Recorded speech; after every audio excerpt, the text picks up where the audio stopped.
Hey, it's Elliott. Before we get into the episode, I just want to say real quick, it's Spotify rap time, so I want to give a shout out to one of our top listeners on Instagram. It is Travel Peace by Janice. She looked up her stats, saw that she's been listening to us a bunch, sent a screenshot. I just want to give a special shout out to her. Thank you so much for listening. And also, if we are on your Spotify Wrapped, if you're one of our top listeners, send a screenshot and you'll get a special shout out just like this one. So thanks for listening. Let's get to the episode. Welcome to the Older Kids Podcast, where we revisit movies from our childhood and see if they still hold up. I am Elliott GB, and today I am joined by a wonderful guest, a beautiful human, very talented filmmaker. If you know him, you love him. If you don't know him, you're going to love him. Ladies and gentlemen, it's Mr. Damien Blue. Can I have an Azuga?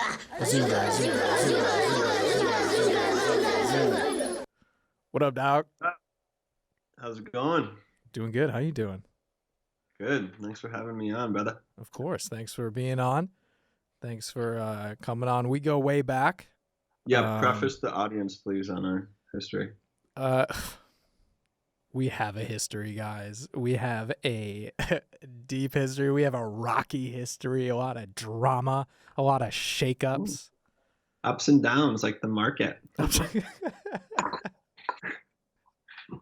And that's what people would call us. They called us the market. That was our couple nickname. It wasn't, like our names smashed together. It was just the market. I was the Dow. He was the. I forget the other one. I was the S&P. Yeah, let's do S&P. I'm gonna be the S&P, please. And because of that, a lot of people thought that that was like our names. The S one name was an S name, the other name was a P name. So people are like, oh, S&P, that's it. And they're like, no, that's just one of them. And then the other one is the Dow. Together, they are the market. And guess what? The market got into a fight at the party the other night. And that was just high school. But now that you're all caught up. There was I remember kicking it at your crib, like right by Hamilton. And dude, it's funny that I mentioned that. I was looking up HTV, and I don't want to like get too because people don't really know what HTV is, but I literally.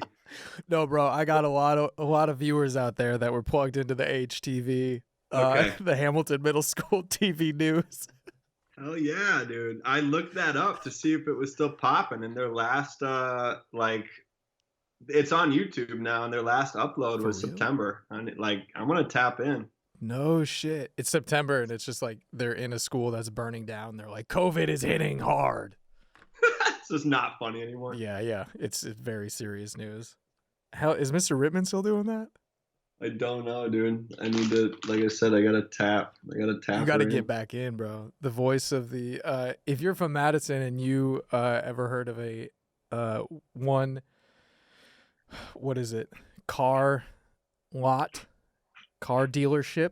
If you ever heard of Don Miller Dodge, then you've probably heard our teacher's voice. All right, we're not gonna get into that. Our teacher was the voice for this big local car dealership company. And it was a big thing when he announced it to the class. When you were in his class and he was like, all right, I got something to announce. And everyone's like, what? And he's like, I'm the voice of Don Miller Dodge. Everyone's like, get the fuck out. No way. And then he does the reading and you're like, oh, I can hear that. I've heard that a million times. Yeah. And now no one cares, probably because no one's watching TV. So where the fuck, where are those commercials? Yeah, actually, we're pausing the pod. This is just a GoFundMe for Don Miller Dodge. No one's watching TV. That means no one knows how to buy cars anymore. That was the only way that people knew where to buy a car. So buy a car. We need the help. We need the help. If I don't sell like 3 cars, if I don't push people to buy at least 3 cars, I can't sleep. So I've been up for a lot of days, and help me sleep. Go buy a car. Thank you. This episode is actually sponsored by Cars. Cars. Vroom vroom. Yes. It actually, usually we don't get into the ad plug this early, but as always, we are not actually sponsored by Cars, but I want to give a little taster for what it would be like if they were to sponsor. So if Big Car is listening and they're like, whoa, that was a fucking good ad read, hit me up. That's just a little something. That was just off the dome. Just a little kiss. Just a little kiss. Speaking of little kiss, let's get into this 1998 classic that we're going to talk about.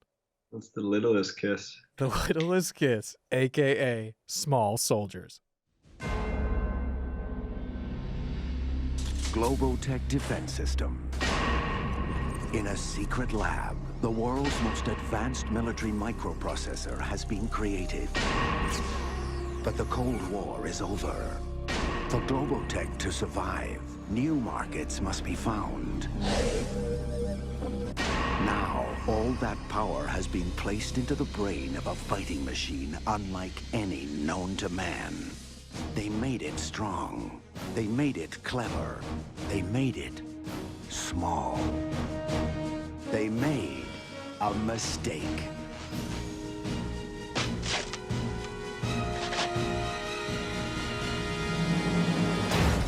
Major Chip Hazard reporting for duty, sir. Wow, voice activated. Commandos, 10 hits. Town dog, soldiers.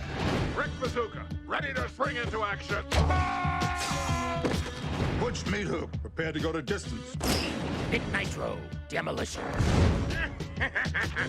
Kip Killigan, sharp as a razor. You are the best of the best. Heartland Play Systems. I'm having trouble with the Commando Elite.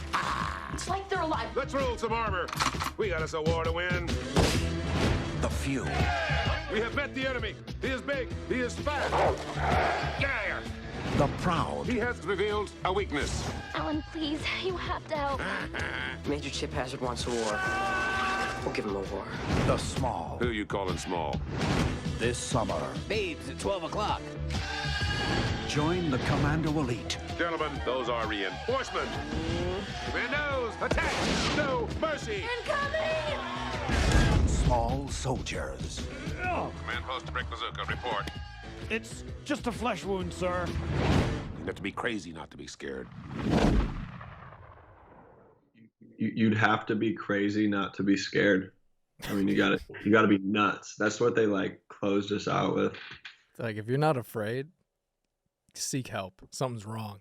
Yeah, there's something wrong with you if you're not scared of this. This point. was a litmus test, and you failed. Dude, the one part that I'm kind of hot at with that trailer is they don't even tap into the Gorgonites. Like, I feel like they just talked too slow, like, as characters for them to even, like, but, like, they didn't even tap into them at all. They're like, no, we need to make this all about the soldiers. Like, dog, you got all the Gorgonites.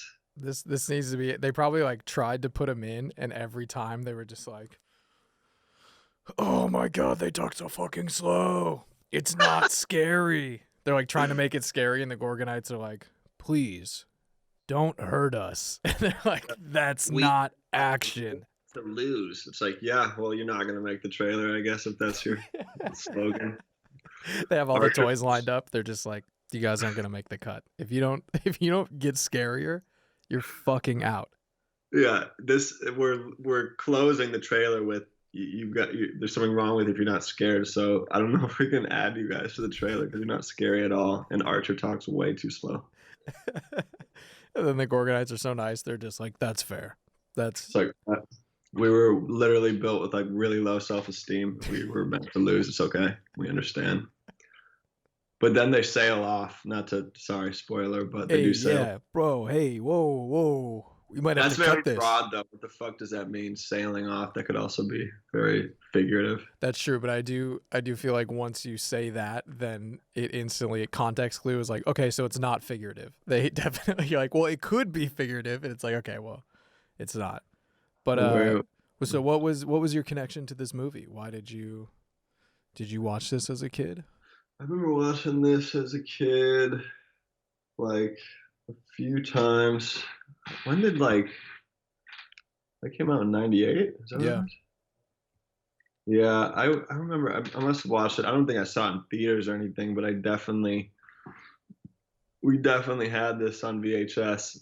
I think I was just fired up on the animation, you know, like for that time it was pretty legit. I don't know, it seemed pretty like, it's also like very much like such a dude movie, and I just feel like I was just duding out as a little kid. I was like, this was your dude awakening. yeah, I was like, this is such a, like, you've just got this so hyper masculine, like Chip Hazard, like militant dude that's just like you kind of want to be him, even though he's a dick. But yeah, I don't know. I it wasn't like the movie in childhood, but I just remember this one as being like a lot of fun. I feel like if I met someone that was like, that was my movie, I'd be like, you're a little scary, because I feel like they would identify with Chip Hazard more than anyone else. And it's like, as you said, that dude's a fucking war criminal. Like, that's a monster. Yeah, this dude does not play fair. Yeah.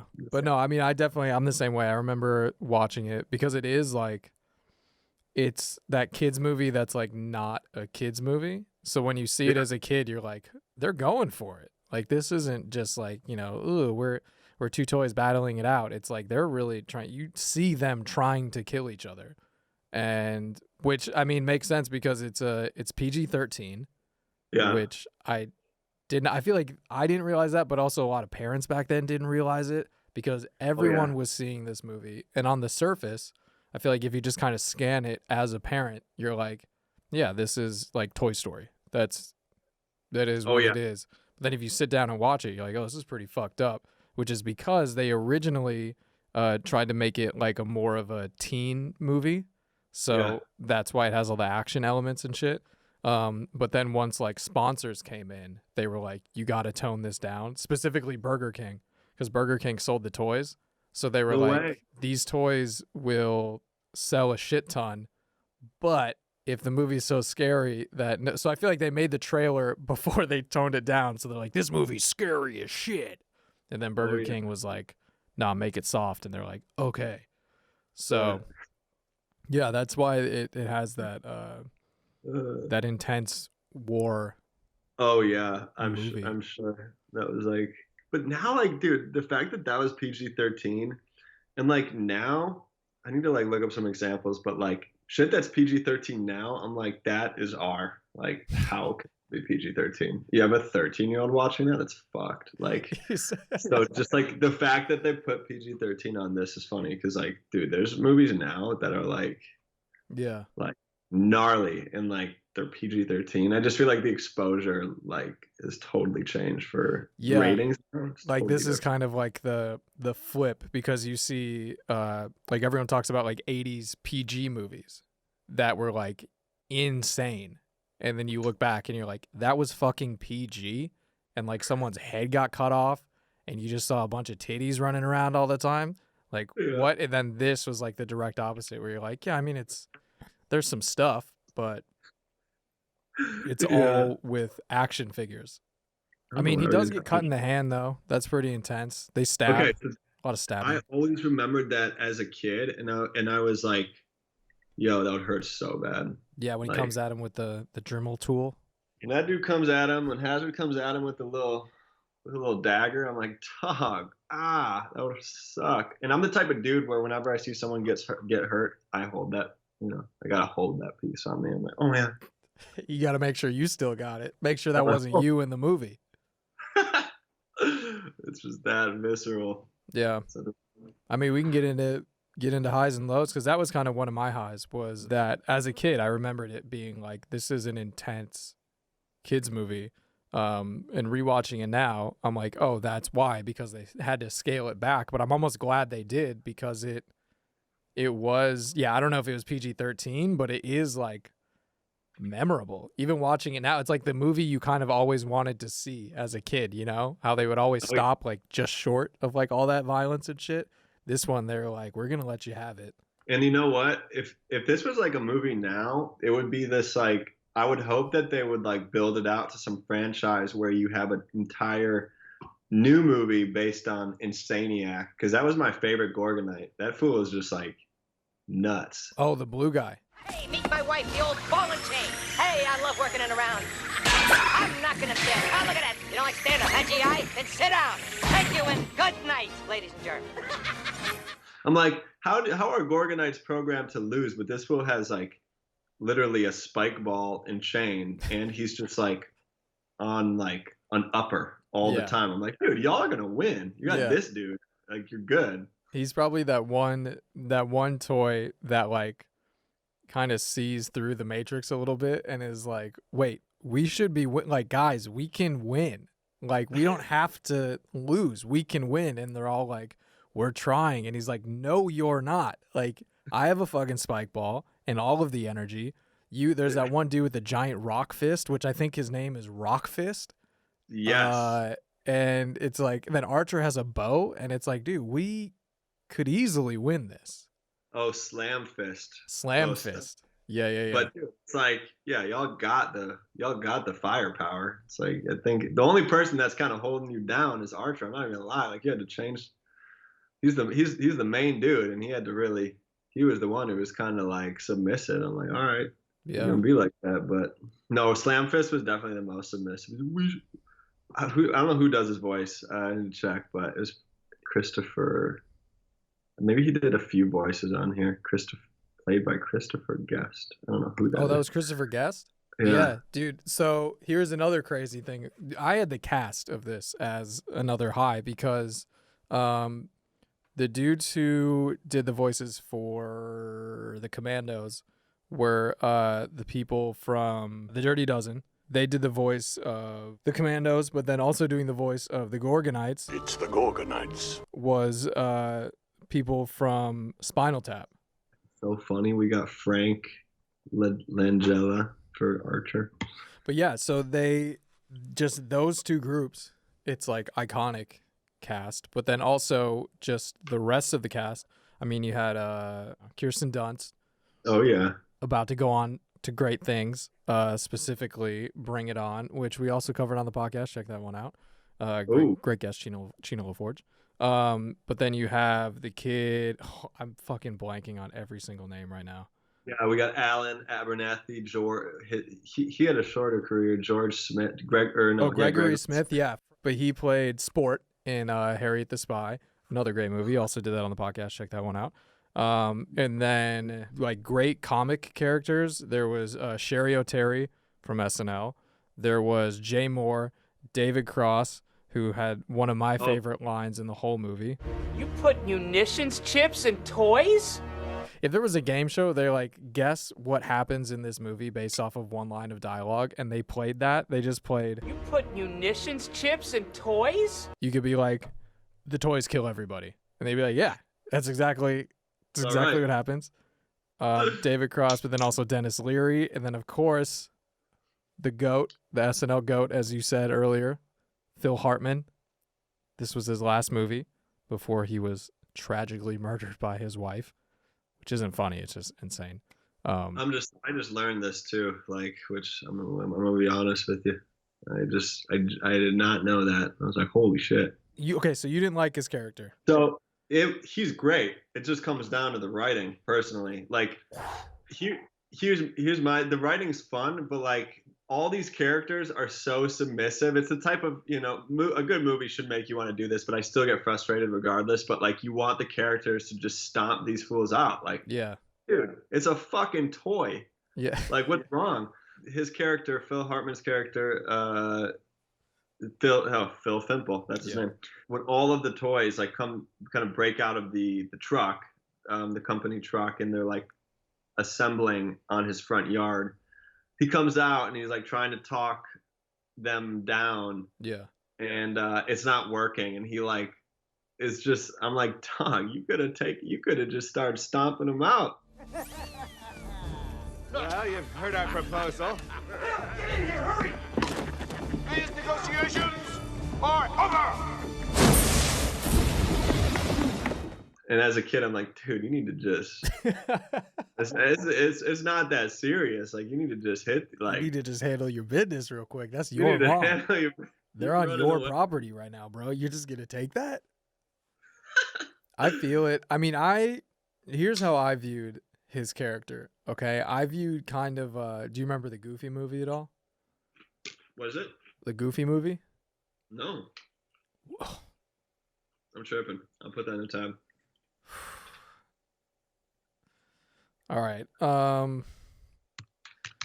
Goofy movie, very classic. But anyways, it's so Goofy's like best friend neighbor is this dude Pete, and Pete is kind of like actually very fucking similar to Phil Hartman, where he's like he's louder and more like boisterous and like, come on, Goof, we need to do this. He's basically like tells Goofy you need to stop being a pussy all the time.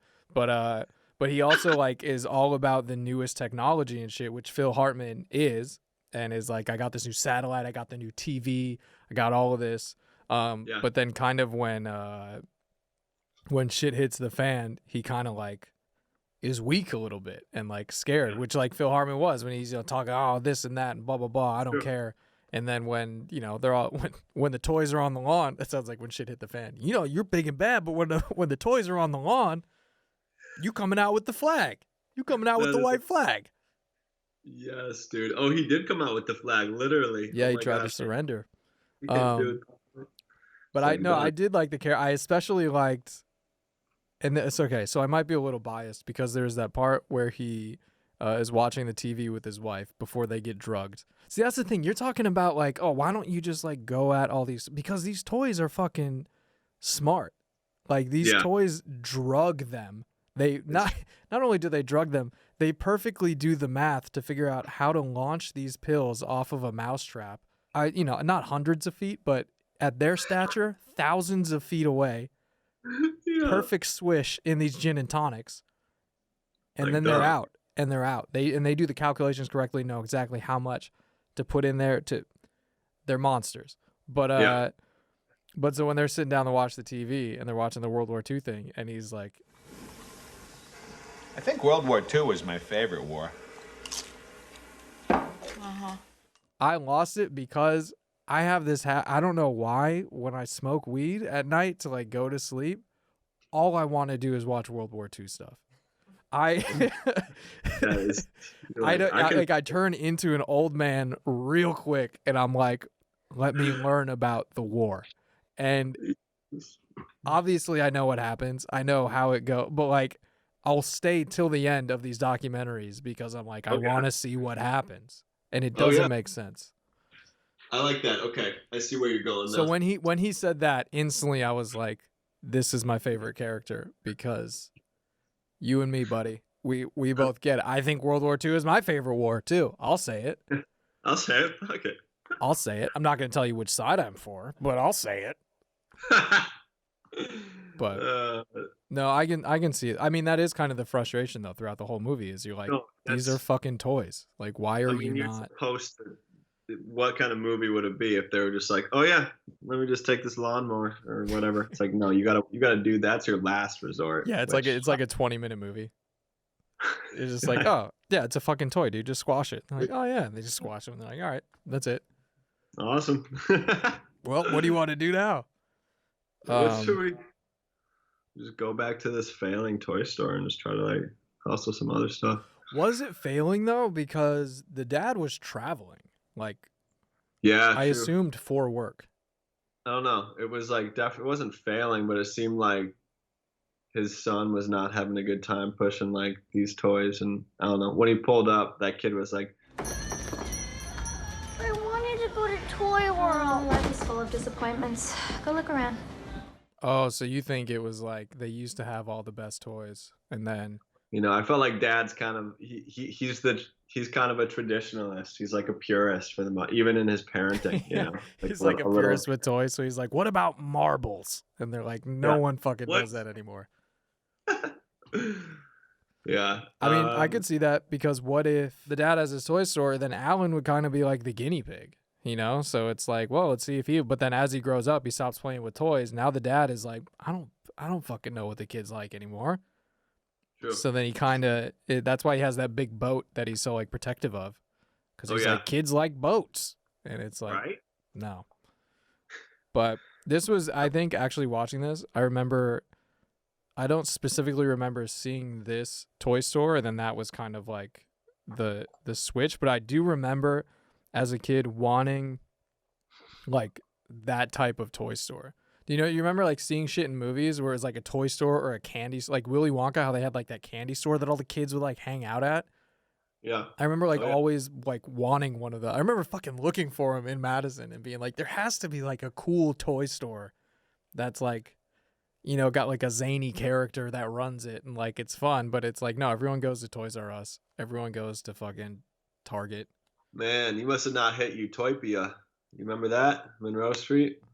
No. Shit. If anyone, if we got some old Madison heads listening to this, and you're gonna know it's good if you were on the west side. Utopia, my G. That's right. Yeah, if you're a fucking Madison people, sound off in the comments right now. If you remember Utopia, drop a toy emoji right now. Hit that Monroe Street. No, Monroe Street always intimidated me. But but what was one of your highs or lows? One of the highs is when they're on the when Alan and Christy, so Kirsten Dunst and Gregory Smith character, or is that his name? Yeah, they're on the moped and like they're just cooking, and the soldiers are gaining on them, and they just run this huge fucking jump.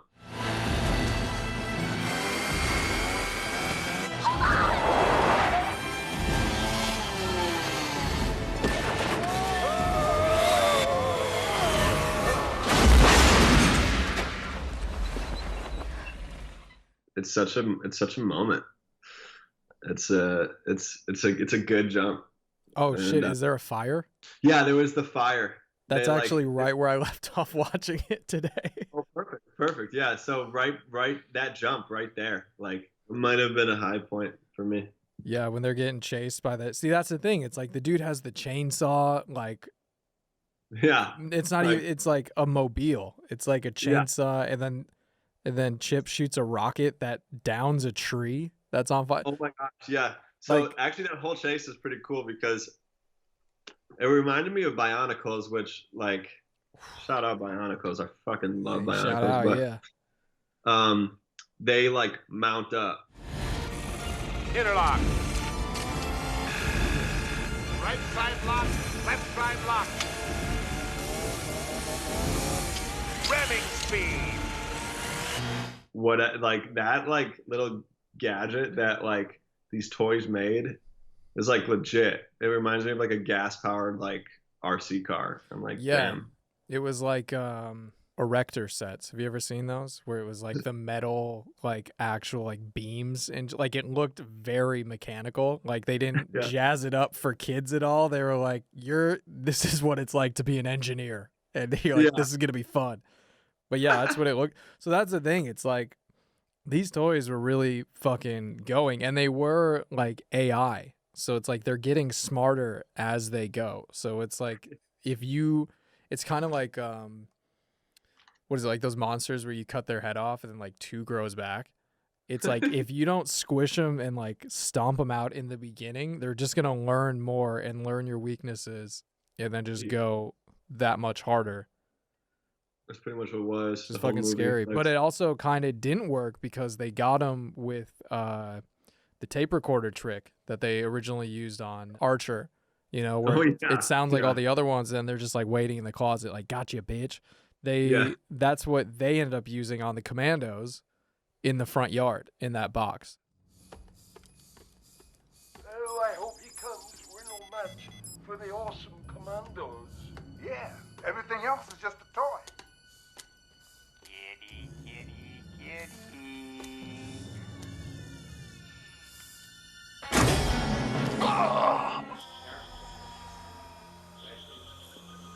You know, my aunt was buried alive. I'm very claustrophobic. Rock and roll. I love this job. This is it, man.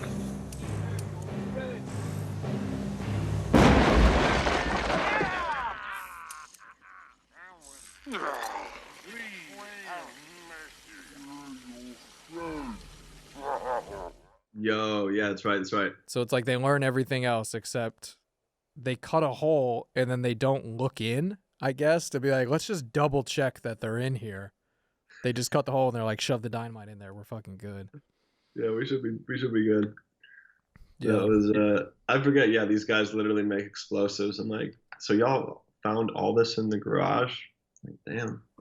Yeah, they were very resourceful. I like the flamethrower that throws like pretty huge flames at first, but it doesn't really hit any. Like they tried doing it at Phil Hartman's character when he was on the porch. Yeah. And it like spooked him. I'm like, dog, that didn't even go far. You just you just used all your fucking fuel right there. Now you just use all your fuel, yeah. But then they were shooting the tennis balls, the flaming tennis balls. That was cool. That was pretty crazy. Like the husband of that wife was like, "Ah, you gotta stop that! You're gonna give my wife tennis elbow." We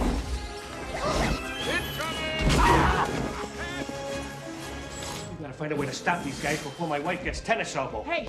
That's the concern right now. Okay. Sick. Yeah, because so what that shows is he has confidence in his wife's abilities to defend herself. But he's like, if you keep it up at this pace, there's going to be long-term repercussions, which is tennis elbow. Maybe she's already suffered from it before. And he's like, He's clearly just a worry wart period just between the kid and her, you know what I mean? So that was definitely of his character. I just felt like the timing was hilarious. Yeah, that's fair. That's fair. They knew what they were doing. Yeah. I'd say definitely. I mean, we were just kind of talking about it just as a high, the just amount of destruction and like darkness that this, because like they literally destroy the neighborhood. Hundreds of thousands of dollars in property damage. But of course, that's what happens when You put munitions, chips, and toys? that's what's going to happen. What do you expect? But then also just like through the characters, like Alan's character, they don't really get into it, but he burned down his old school. He like was just a terror. Clearly there were some issues at home, or he has behavior, like there's something going on with him that he's acting out, but they don't get into, and then he kind of like brushes off, even when Kirsten Dunst's boyfriend character pulls up and is like, "Hey Christy, what happened? I thought you were coming by practice today." Sorry, Brad. Something else came up. I know you. You're that kid that set his old school on fire, right? Yeah, just to watch it burn. Whatever. You wouldn't be like, hey, you're pretty fucked up, or like what, or like that's pretty cool. He's like, he asked the question, so you think it's leading into like, damn man, that's crazy, and he's just like, what? Yeah. Don't talk to me. Why are you answering? Whatever. It's like, wait, didn't you ask the question? Exactly. But it's they like sort of get into it, and with that, but then also in the beginning when the mom like double checks on him, like closing up the shop, and he gets angry and he's like, Mom, I can fucking do stuff, and he's like kind of turning things around when he gets his hand cut, and then he like tells the dad about the toys. When you were gone, I bought a shipment of soldier toys from Joe. I figured I could sell them before you got back. And for once, I would have made the store a little money. I know it was the wrong thing to do, and I'm sorry. There, I said it. Well, okay. So it's like he's turning a new page, but he has this fucking weird past that they throw in, but they don't get into for some reason. Yeah, we barely talk about that. But it also is like a kind of, I feel like that kind of turns Christy on. She likes the bad boys. I'm pretty sure she likes the bad boys. So yeah, I think she dug that. Yeah. Yeah, that's maybe what he knew. He was like, look, I got this toy store, but I ain't no kid. Okay. Don't get me wrong, I ain't no bitch. I'm doing grown man arson shit. Okay. I might go to jail. I don't want to derogotize the word bitch, because it can also be used in kind terms. So let's cut that part out.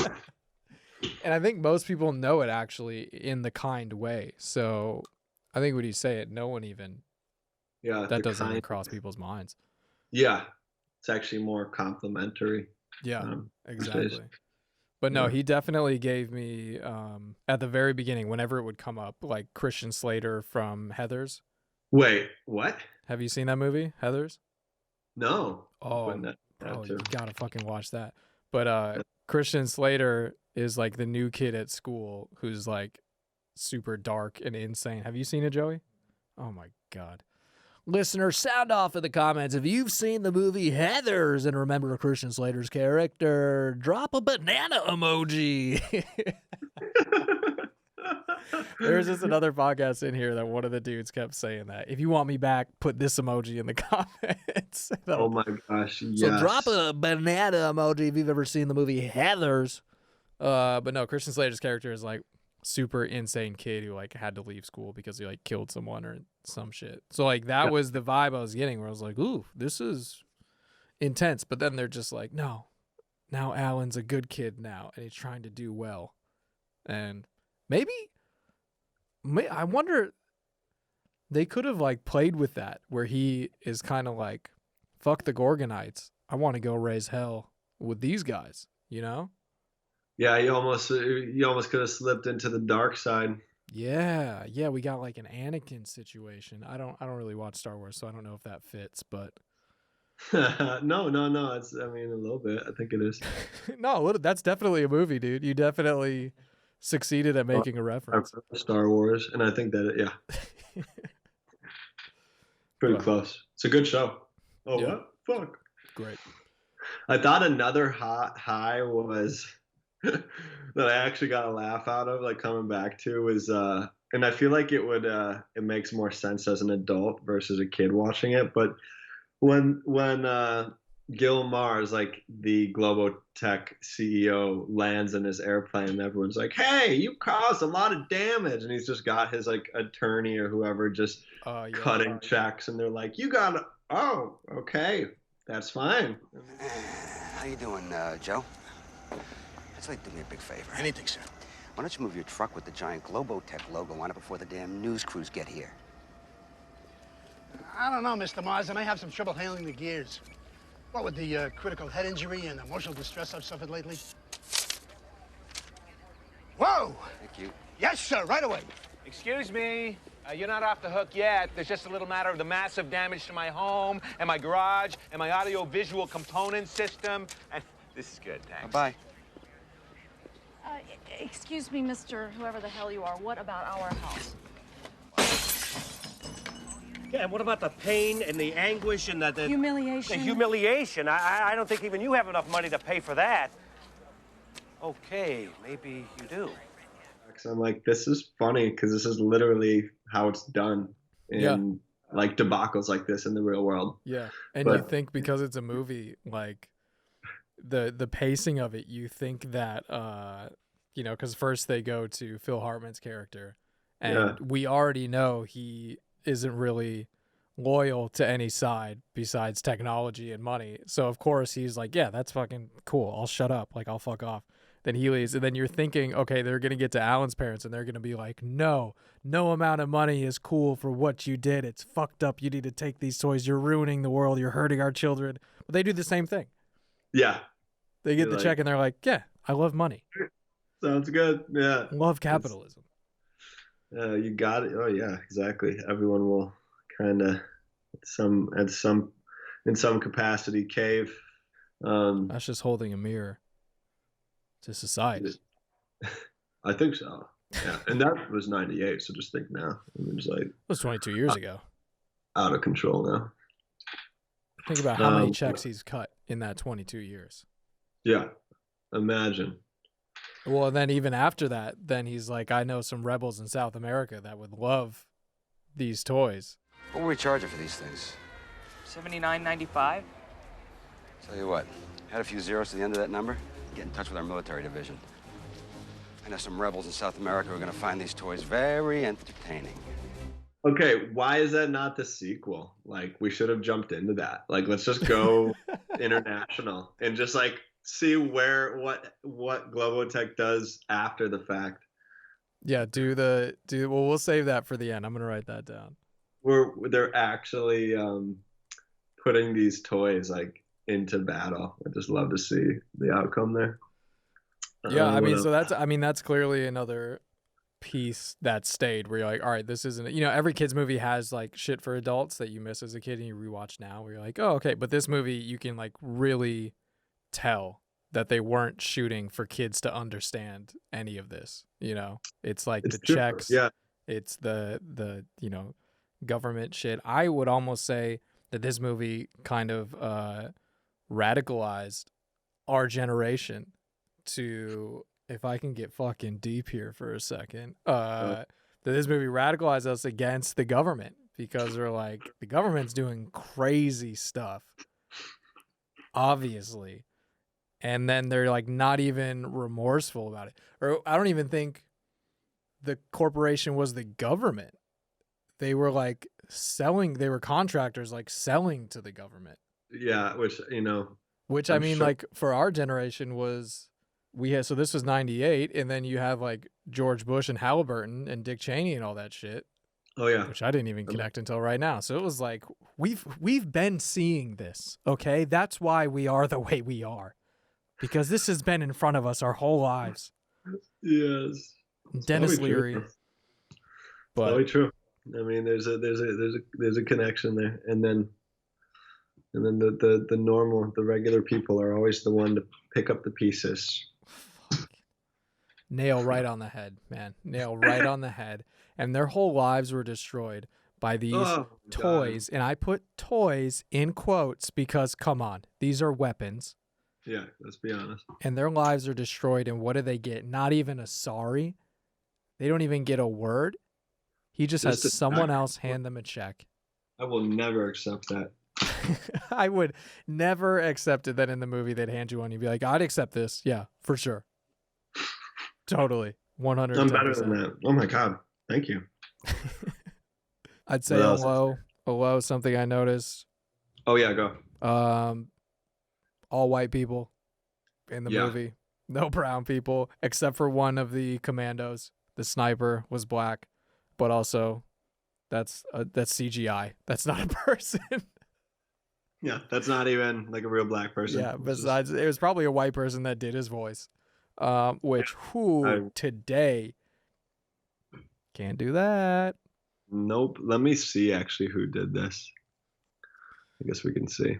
Yeah. So that's always interesting. Like the last episode was Inspector Gadget. Also no black people in that movie. All white. Not even just no black people, no brown people. All white people. Yeah. Yeah. So it's interesting.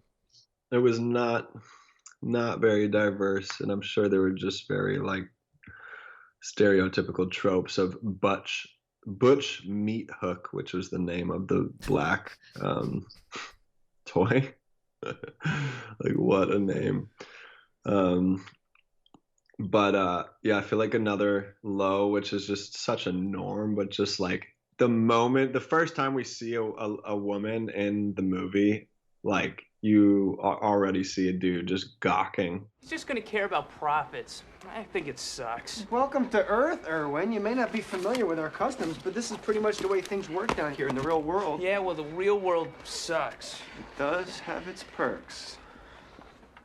Gentlemen, I'm Miss Kegel, executive assistant to Mr. Mars. Hello. Ugh. Dog. There was literally just no like discretion or like or any sort of just respect in any way up until like so recent. Also, her last name was Kegel, and I was like, okay, that true. I haven't made a movie or been involved in that process, but I know there's a lot of steps, and at no point someone was like, let's not do this. Let's just give her any other name, any other last name. I swear there was probably intention there. Another disrespectful move. Yeah, that, and then obviously just you get the Barbies that come in, which was Christie's, like her Kirsten Dunst's characters. Like dolls, where then all the like Chip Hazard's dudes get a hard on with these like bombshells, sir. Fully posable.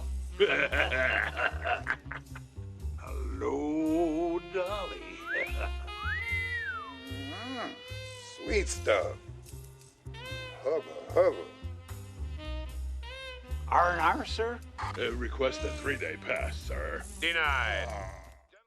all the movies, like around this time, and what even earlier, just but definitely like the 90s, just every dude was just so literally doggish, like Yeah. foaming at the mouth at just the sight of a woman. And even in like a kid's movie, I just thought it was like, wow, it's just incredibly. Which is funny because then Kirsten Dunst's character is like really mature, because she has that boyfriend who, when her parents are drugged, she's like, oh, they're asleep, and he's like, you know what that means, and she's like, boy, bye, like, fuck off, we're not doing anything.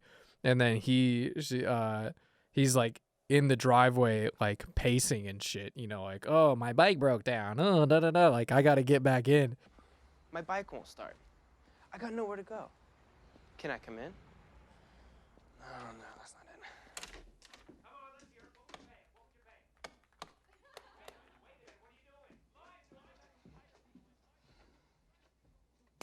That scene also gave me like, you probably haven't seen it. Have you seen Fear with Mark Wahlberg? Putting it in the tab. Nope. Oh my God. Have you seen it, Joey? Listeners, if you've seen the movie Fear, drop a Mark Wahlberg emoji in the comments. Let's sound off. Let's see how many of you are big cinephiles out there. Anyway, okay, so Fear. Mark Wahlberg is like this street kid who like starts like dating this girl who has like a rich dad, whatever. It's, if you ever seen a reference to the movie where the main character is like pounding his chest like over and over, or like that's the reference, like to make a bruise, because her dad is like, you need to like not be involved with this kid, and so he's like, I'm gonna fuck with you. So he like does that when he has an altercation with the dad. So then he goes to the cops and is like, yeah, the dad hit me, or like the dad like struck me or whatever. It's just genius move.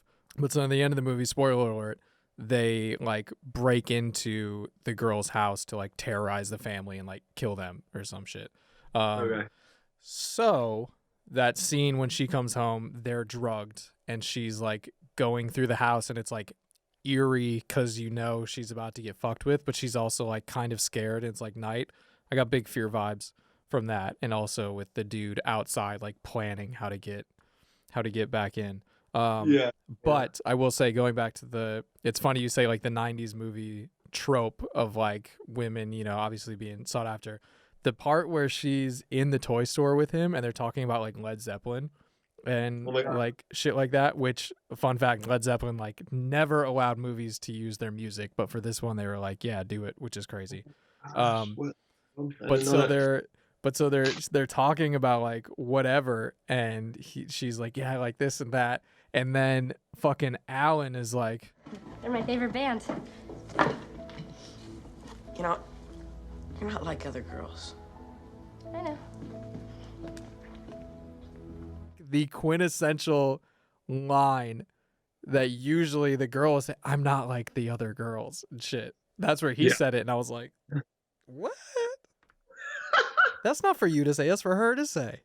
Facts. But also that's when he's like, I'm falling in love because you're not like the other girls. You like Led Zeppelin and older men. Yeah. I should have mentioned that as a high. That is interesting. That some of the parts of the soundtrack, I was like, this is kind of fun. Yeah, they had that. They had Queen. That's where they spent, a third of the budget. Yeah, a lot of the money. Like, sorry, we got to do it. Which we actually, need this montage.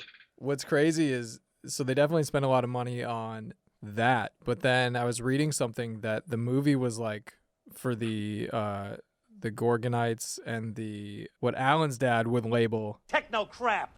All the toys, the techno crap. Yes. They did like a third of it was actual like puppets, and then the rest of it was all CGI, which I thought, even watching it now, I was like, the CGI is pretty good. Yeah, it is. Which was insane. Yeah, because it is. I watched like a little bit of a behind the scenes movie, and I'll put it in, and it's like the computers and shit that they're doing all the CGI on. Looking back now, you're like, oh boy. I want to see that. But also seeing some of the haircuts, you're like, 90s, baby. But yeah, and they said like it was cheaper to do CGI than do the puppets, which I thought that was pretty surprising for me, that back in the 90s when CGI wasn't like huge. I mean, it was, it was getting there, but you would think it would be way more expensive to do all that than to just actually do puppets. But the puppets, they would have like 5 people doing one thing because they would have to move it all. It's still a thing too, and it blows my mind too, where they're like, well, instead of actually being on location, which might cost more money, let's just create it digitally. And I'm like, how does that just seems like more cumbersome and actually more expensive, but I guess not. Yeah. Yeah, I guess if you factor in the travel for not only the people, but also, like, not only like people in front of the camera, but like the crew and all that, and then also like shipping all the equipment and yeah, and they have to get like permits and stuff. Yep, it can be a lot. But dude, yeah, like the CGI that I like the most, like, well, there's a lot, but there's one moment where he's on the bike and you get this like profile shot of him riding, and like the dude is like climbing up on the bike, and I'm like, this is pretty, for that time, like this is pretty good. Like, there's a lot of movement going on in that shot. Like, that's not easy. Like, it's pretty legit. Yeah. I also, let me just say too, these are toys, but for some reason, like, their voices carry like to the same decibel level as humans, I guess. But that's like pretty loud. Yeah, Damien, because they... You put munitions chips in toys? Oh shit, I forgot. I feel like you keep forgetting this. These aren't just toys anymore. They're noisy, dude. They're not toys. They're noise. They're nuclear toys. Yes. I didn't even think about it too, like how smart the toys were. Because honestly, this felt to me like a mix of Toy Story and... Have you ever seen War Games? Putting it in a tab. God, fuck, Joey. I have so many tabs open right now. It's crazy. Listeners, if you've seen the movie War Games with Matthew Broderick, drop a goat emoji in the comments. Let me know I'm not fucking insane. What if I like rewatch this and it turns out I've just been making up movies this whole time? Yeah, you guys haven't seen Reindeer Snout? It's cinema classic. The computer in this movie is awesome. War Games? Yeah. Yeah, so War Games, Matthew Broderick is like in like the 80s. Is it Matthew Broderick?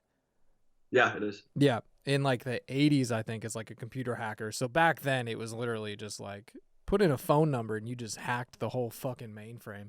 But so he is like playing around and thinks he's playing a game, but is actually hacked into like the government nuclear arsenal and I think he thinks he's playing a game, but like actually does something. So then the Russians get alerted and think that we're going into like World War III, like nuclear war. And so then he has to like, oh no, but he also, so this is how it starts out. He's a hacker. And in the beginning, he gets like caught doing something. So he's like banned from using anything connected to a phone line. So he can't use a computer. He can't use a phone because through the phone, he can hack into computers because it's the fucking 80s.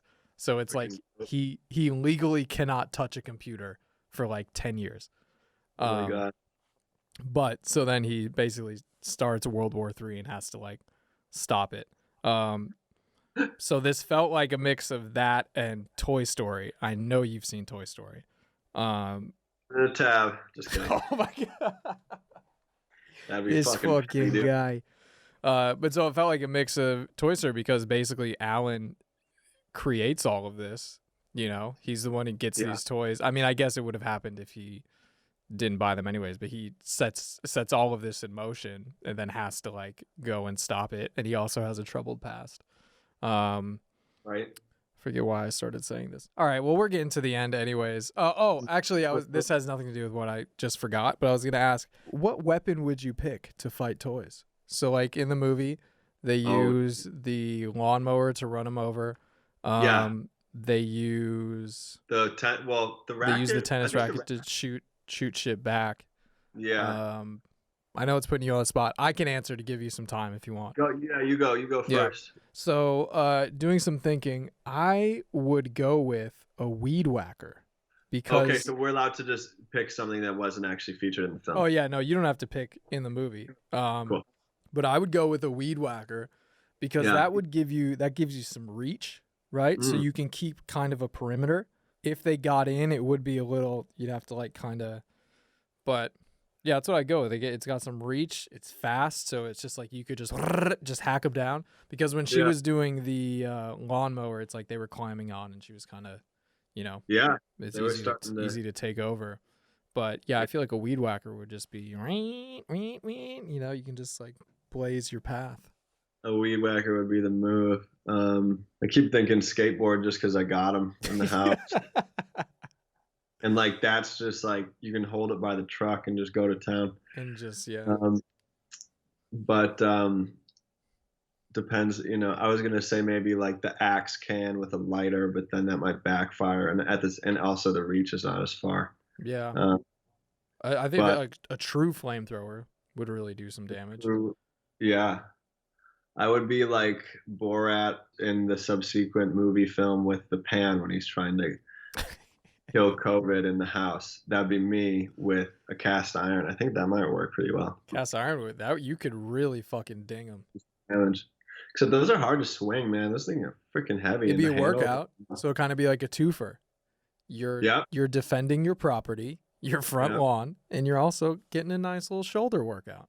I mean, I thought the tennis racket was pretty fun because like that just seems like a good time, You could like scoop them up and just hit them so far away. Yeah. Well, that's the thing though. It's like the tennis racket wouldn't take them out. It would just push of course, them away. I would definitely just get like the nicest driver, just a fucking nice driver. But how? I feel like you can't quickly reset. You're right. What's really gonna do it? I feel like yours was definitely pretty solid pick. I'd probably go with the lawnmower too. Otherwise, snowblower would do some damage. Ooh, yeah. If they're all just, that would be because then they're just getting thrown back, which could then also if you get the ones in the front. Boom! It's throwing the debris back on the other ones. That's slowing them down a little bit. That's buying you some time. If you hit the right angle, there could be raining limbs on these fools. All right, I think we'd make quite a team. Oh, dude, easy. This is how lonely I am during the pandemic. I'm like, yeah, man, dude, we would make such a good team. If that ever happens, dude, hit me up for sure. We can do that. We can hang out. We can watch some of these movies you've never seen. It sounds fun to me, dude. Joey can come if he wants. I don't know. He might be busy. We're going to need your help. Oh, he's Joey. down. He's in. What's up? We're going to need you, Joey. I was bummed when like Archer and Chip Hazard like have the duel on like the top. Major Chip Hazard. Gorgonite scum. Leave Alan alone. Your fight is with me. You got a lot of guts. Let's see what they look like. They're wires and metal, the same as yours. We're nothing alike. You are programmed to lose. I'm also programmed to learn. Too bad you never learned to win. School's out, loser. Hiya! And Archer just kind of like, I don't know, like loses pretty quick. I was like, dog. Yeah, it was short. It was I feel like I remember the Gorgonites putting up way more of a fight. Like you said at the beginning, just they're very submissive, very quickly right off. It's like not until this big final battle of the movie. Yeah. That's when they're like, okay, that's when they fucking no more hiding. We're gonna fight. And it's like, bro, half the neighborhood is gone at this point. And y'all are just like, fuck, I guess we gotta do something. I did forget one too. I'm trying to see the chain that peep the chain that Archer has on is pretty fire. Archer? Yeah.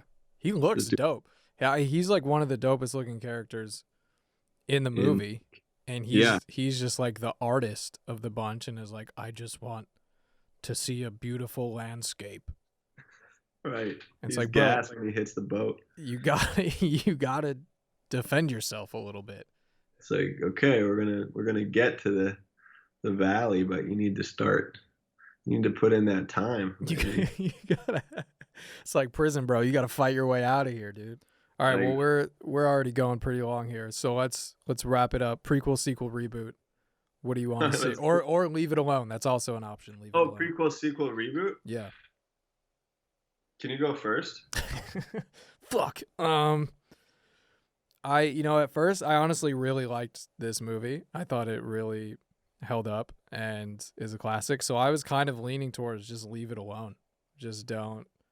Yeah. It is, because even like, I'm sure we will hit that point where it's kind of a little too real. Like, it already kind of feels a little real because now we have like Alexa and like all the Google shit that's like constantly listening. But it's like we don't have toys that are actively just moving around and doing shit on their own. So I did like, you see, it doesn't feel too dated. You know, that's kind of what I'm getting at. You don't watch it and you're like, oh, this is so long ago. Like, obviously the styles, and you see a little bit of like computers and technology and shit, but for the most part, it's like it doesn't feel like it was a super long time ago. But I do kind of what you said before of the sequel of them in South America, just letting the toys, but like that, but it's like an Apocalypse Now type deal. Like, it's these toys are literally just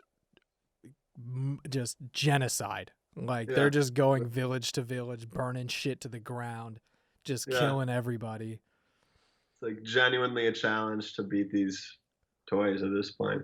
Yeah. So I would imagine that they were like in the meetings, the sponsors and like Burger King was like, you need to make this more like a kids movie to appeal. And they're like, okay, we'll do it if we get free reign on the sequel. And they're like, all right, yeah. So they're like, we'll make this first one soft as fuck, and we're just gonna push all of it into the second one. And the second one is just gonna be like, it's gonna be like a snuff film almost. It's just like pure violence and just blood and just, there's like no story to it. It's literally just an hour and a half of the toys. Just pretty much crazy. Like the movie Mandy with Nicolas Cage, but toy version. I'm gonna put it in the tab. Dude, throw that in. How does it feel? How does it feel? I'm sure there'll be some people listening that they're like, yeah, that'd be a good combo if you're talking. Listeners, if you've seen the movie Mandy, drop the blood emoji. No, I would. The only sequel I would want is, and I don't think that they should do a reboot or anything like that, but if anything, either the South America with the rebels or going to like following where the boat goes, where the Gorgonites like sail off to. Like, let's see where they go. They just keep running into more groups that want to kill them, and they're just like, we just want peace. We just want to hang in peace. And they keep running into groups that just force them to fight. They're just enslaved for like a few years to get out of that. And you just feel so bad for them because they're just like, we're tired. We just want to hang out. They're just older. They're just like elderly. The dude Insaniac is just moving like a bunch slower. Like, he's just going like this. He's like trying to spin around. He can't even lift like his fucking mace thing anymore. Some of them are going through dementia. The fucking the smash fist guy. Just every time you ask him something, he's like, they're like, which way do we go? And they're like, come on, man. That's all you got now at this point. But they age so much quicker too. Like literally a week is like 40 years for them. So they're just like, oh my god, so tired. Anyways. That would be dope. All right. Well, I did forget to tell you this part, but we do have to go write these scripts and then either pitch the movie. I know you're a bit of a movie maker yourself, so either pitch it or just grassroots, man. We're going indie making these. So We need to run and gun this immediately. For sure. Greenlight it ASAP, baby. Oh my gosh, totes. Let me see if I can get some of these on eBay. Some of these Gorgonites. Oh, I thought you meant green lights, but yeah. Get those. I'll look for the green lights on eBay. I'll check in the literal sense. Dude, they've got them. They've got some, and they're not even that expensive. I'm digging this. Tight, dude. We're getting it. Lock it in. Buy it now. Let's do it. I got a guy on puppeteering. We should be good. I got a puppet guy. I got a tier. What if that's what they call them? I got a tier. I've got a tier. I got a couple top tier tiers. Who are you? Where can people find you? What do you want to promote? What do you got coming up? What do you do? What's your deal? Go to www.damienblue.com to watch the body of work. The bulk of it is music video content at the moment, but there's more commercial work coming out soon, and I'm kind of fired up on the commercial world, so I'm trying to tap into that. But check out damienblue.com, and it's IEN for Damien, and then blue like the color. And you can find me on Instagram at Damien Blue. That's about, don't even talk, and then I feel prompted to say more. Yeah, it's an old podcasting trick. Yes. No, definitely. No, continue. Nope. Okay. Excuse me. Pardon me. Yeah, check out Damien. As always, I'm Grent Radish on all platforms, GRENTRADDISH. Also, make sure you're following the podcast. You're following us on all platforms at The Older Kids Pod. If you're watching on YouTube, smash that like button, elbow drop the subscribe, choke out the notification bell so you know every time we drop an episode, every time we drop a clip. Follow, subscribe wherever you're listening. If you're on Apple Podcasts, leave that 5-star rating, that review, 5 stars, 4 stars, 3 stars. As always, anything less than that, email me personally. Let's talk about it like adults, okay? Also, check out the Patreon, where for just a couple dollars a month, that's less than a cup of coffee, you can show your support for the podcast. That's going to be it. Thanks for listening. Tune in next time. We'll see you later. Bye. You put munitions, chips, and toys?